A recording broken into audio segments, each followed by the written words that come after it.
शिक्षण हा प्रत्येक मुलाचा मूलभूत अधिकार आहे असं आपण नेहमी ऐकतो. पण जर या शिक्षणाच्या मंदिरांमध्ये मुलांना पिण्याच्या पाण्यासाठी, स्वच्छतागृहासाठी आणि स्वच्छ सुरक्षेसाठी रस्त्यावर उतरावं लागत असेल, तर या व्यवस्थेला आपण काय म्हणणार? पालघर जिल्ह्यातील डहाणू तालुक्यातून नुकतीच एक अत्यंत गंभीर आणि विचार करायला लावणारी बातमी समोर आली.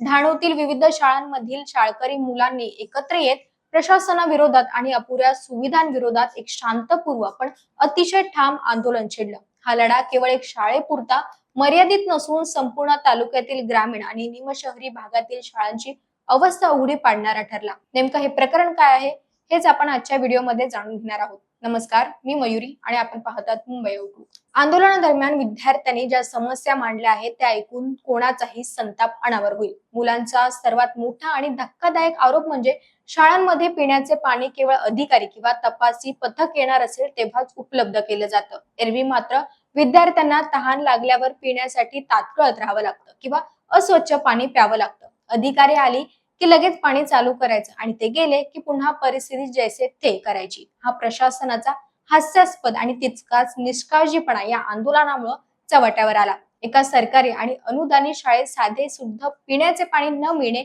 हे याहून मोठी शोकांतिका काय असू शकते?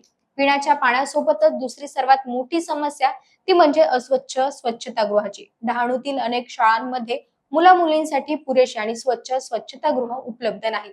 जी आहेत त्यांची अवस्था इतकी बिकट आहे की तिथे जाणे म्हणजे आजारांना निमंत्रण देण्यासारखं आहे. विशेषतः विद्यार्थ्यांना या अस्वच्छतेमुळे प्रचंड त्रासाला सामोरं जावं लागतंय. अनेक मुली केवळ स्वच्छतागृहांच्या अभावामुळे किंवा अस्वच्छतेमुळे शाळेत जाणं टाळतात.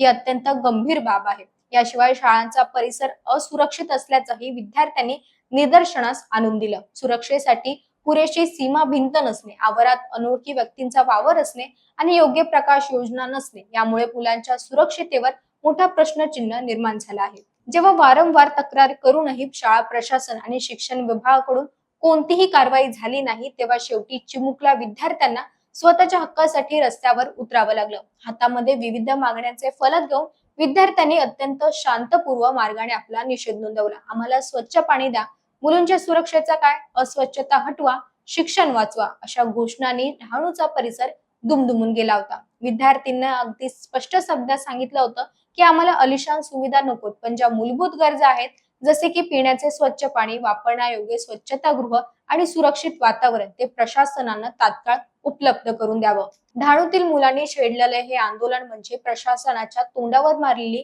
एक जोरदार चपराक आहे. जेव्हा देशात डिजिटल शिक्षण आणि आधुनिक शाळांच्या गप्पा मारल्या जातात तेव्हा ग्राउंड रियालिटी मात्र ही असते की मुलांना पिण्याच्या पाण्यासाठीही संघर्ष करावा लागतोय. शिक्षण विभागानं या आंदोलनाची तातडीने दखल घेऊन डहाणूतील शाळांची अवस्था सुधारावी हीच सर्वांची अपेक्षा आहे.